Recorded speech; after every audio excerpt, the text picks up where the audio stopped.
This video is just going to be a little update on Aria's allergy testing rash issues. If you watched my last day in the life video, you saw that we had went to the doctor because she had this like awful hive rash all over her body, and it was the second time that it has happened in her life, which I mean that's not really that bad. She's almost 2, but it's really like the rash gets really bad.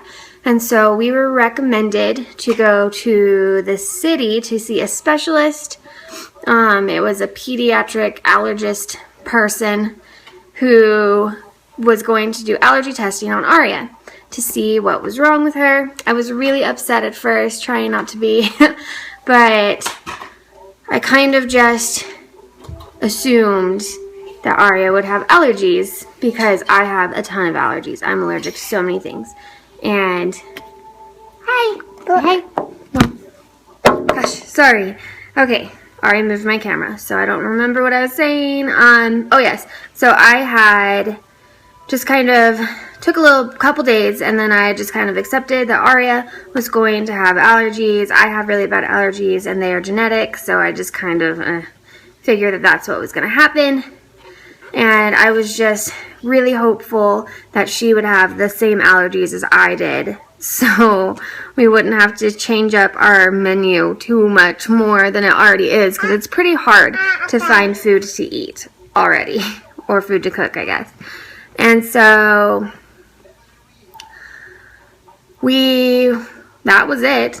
Like, as far as I knew, they just wanted us to see allergy testing, and this is Aria's actual pediatrician. Her actual pediatrician just wanted allergy testing. He didn't say anything else. He just said that her reactions were pretty severe, and he wanted to make sure that everything was okay because she was really little to be using an EpiPen on and all this stuff if it came to that. Yeah, so I was pretty upset about it at first, but I just kind of accepted it as my reality that everyone's just going to have allergies in our house and it's going to be obnoxious. I didn't think anything else of it. The doctor didn't say anything else about it, so I didn't think it was a big deal. And so she was put on prednisone for 3 days to try to get her rash down, which apparently was a really bad idea. I don't know. I'll get to that in a second. And the prednisone wasn't working, or it was working, I guess, and then it would just come back as soon as the medicine wore off, and it would come back worse. And so I was getting worried because her 3-day treatment was over, and I didn't want her to wake up with this awful, horrible, horrible rash in the morning.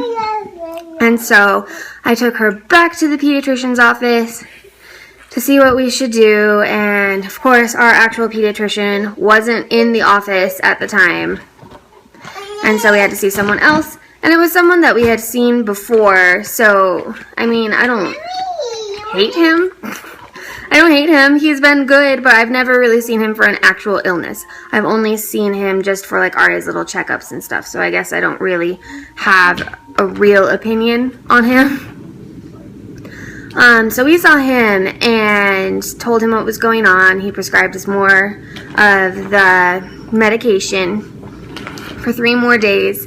And the weird thing was, he was not into the idea of it being an allergy, which is crazy to me because that's way common. Lots of people have allergies.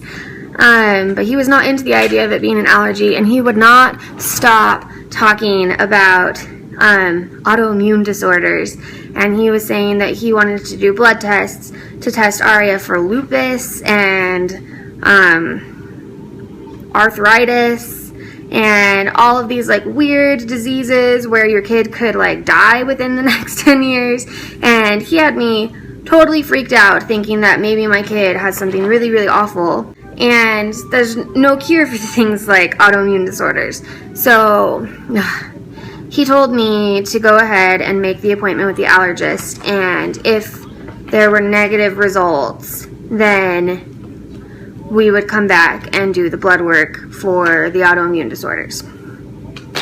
And so I called the specialist, made an appointment with the specialist. Of course, he was booked a month out because that's how specialists are, which is obnoxious. So I got to spend a whole I had to spend a whole month pretty much just Googling childhood lupus and all this like awful things, seeing like what we could do and what the symptoms were. And the weird thing is, the reason that I think this doctor is just kind of nuts, I don't know, not nuts, but just an alarmist maybe, is because besides like having a rash, Arya doesn't have any symptoms of an autoimmune disorder, like 0 symptoms. So I don't understand why he was even saying that. And her rash wasn't even consistent with an autoimmune disorder, like with lupus, because with lupus the main sign of, or the main rash that you get is on your face, and the only place that Arya actually didn't have a rash, or has never had a rash both times, is on her face. So I don't know, it was just ridiculous worrying for a month. And then we drive out to the city, we got her tested, and everything came up negative. I almost had like a crying anxiety attack in the doctor's office, because in my mind I was like, that's confirming that my kid has this awful disease and she's gonna die. But anyways, after talking to the allergist, who also deals with autoimmune disorders, so he is a specialist on things like this, after talking to him, he pretty much just told me that that is the most ridiculous thing he's ever heard. Like, you don't even hear of 1.5-year-olds having lupus. Like, that is just absurd. Not impossible, but it's really, really slim. And he said to not worry, she has no allergies, and chances are, like what is super common with kids, and he sees it all the time, is some kids' skin just hates being sick. And he said she probably is just getting wimpy little viruses that kids get, because toddlers fight off like, oh my gosh, I don't remember the statistic, but it's like a ridiculous amount of viruses a year. And you don't actually notice all of them, because some of them are just wimpy and you don't know, you just think that they have sneezes for no reason. So he was just saying she's just probably fought off a couple wimpy viruses here and there, which is completely normal, and she's just one of those people whose skin will freak out sometimes with viruses and you'll get a rash. And there's nothing that they can do about it. Pretty much just watch it and try to make her comfortable, which makes sense because these hives or rash, whatever, I guess it's not hives, these rashes that she's been having, she doesn't seem bothered by. Like, she doesn't itch them or anything crazy like hives, and I know about hives and how they itch. So I always thought that that was strange, and that would also make sense why her prednisone wasn't working, because you don't need a steroid for a virus rash. So we put her on some hardcore steroids for fun, which makes me kind of annoyed, but oh well. They didn't know, and they were just trying to make it so she didn't like die of anaphylaxis. So I totally understand, but from now on we're not supposed to do that medication anymore. It's not allergies. She doesn't have allergies, which is really, really exciting. He said that she may develop hay fever later on, because that's just something that people develop like over time. The older you get, it gets worse.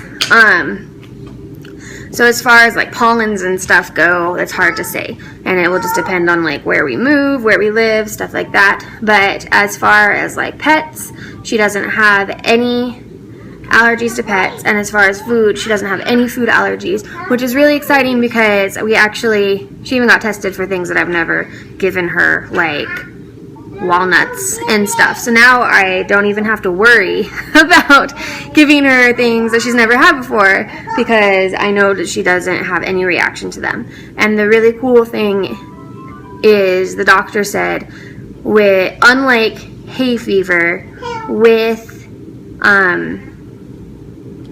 food allergies, you're born with them. Like, you might not know you have them. You can go like almost your whole life and not know that, like, what is wrong with you or why you're having like stomach aches and stuff, but you have always had them. So since she tested negative on all of the food, she will not develop them. ever. Like, we do not have to worry about her later on getting a food allergy or anything like that. So that's good news. So, frustrating. Allergy testing is really expensive. I'm not looking forward to the bill. My bill was like, I don't even know. I think my bill was like almost $1,000 when I got my allergy testing. So I'm kind of bummed, not very excited about the bill because it was for nothing. We know that she doesn't now, we just know she has nothing. But, oh well. Got it out of the way, and now we don't have to worry about it anymore. And I haven't talked to that other pediatrician again about the blood work. I don't know, I was feeling really nervous about it at first, just still like there's always that what if my kid really does have lupus and I'm just blowing it off or something like that. But now that it has been a few days and I've had some time to think about it and be logical, not freaking out, I don't think I'm gonna go do the blood work. She doesn't have any other symptoms, like I said, and I mean, if she has an autoimmune disorder, she's always going to have an autoimmune disorder. So, I don't know. She'll present more symptoms eventually, and then we'll end up doing the blood test anyway, or she'll never present more symptoms, and we won't have to bother getting blood and paying for more stupid testing that I think is not real. So, that's my decision at the moment. It seems like most people agree with me. Kind of been asking for opinions, so I'm hoping that this is the right decision and I'm doing the right thing by not being crazy and just getting all these dang tests done because doctors just are freaking crazy. They think that I should be scared about all this stuff, and her actual pediatrician never even said anything about it. I might maybe after the weekend, once the once her doctor's office opens again, I might call her real pediatrician, the one who recommended the allergy testing, who never said anything about autoimmune disorders, and just discuss it with him and see if he thinks that that's also crazy or if he recommends it. But as of right now, I think I'm going with a no, and I'm just going to assume that she's just normal. She's one of those kids, like you said, who gets rashes, and just be grateful and happy that she doesn't have any allergies like me. So that's kind of the update. It's pretty frustrating. Like, I don't know. There's almost like a small part of me that like wanted something to be wrong with her. Not like something awful, but like allergies wise, just because I can fix it and I can stop it and prevent it. But right now, as it stands, it's just a whole bunch of she's probably going to get rashes, and we just have to wait them out and not try to be paranoid and freak out about it, which is really hard for me because my OCD does not like to just not freak out about things, especially when it comes to health, which is obnoxious.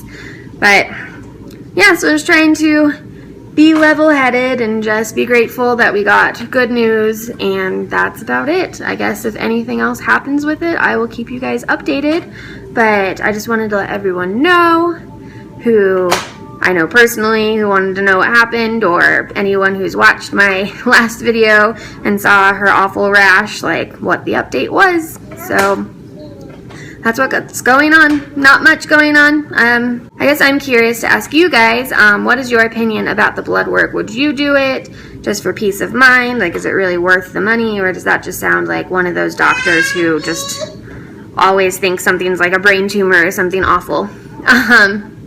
Yeah, let me know, and if you have any experience with this, also just share your experience. I'm interested to know like about these weird virus rashes, like if that happens a lot, what you guys do to deal with it and stuff like that. So thanks for listening. Sorry, this is just like a little sitting down chit chat. My kid's going outside by herself because we have to deadbolt the doors, and I didn't, so I better get going. But anyways, thanks for listening, and I will see you in my next video. Bye.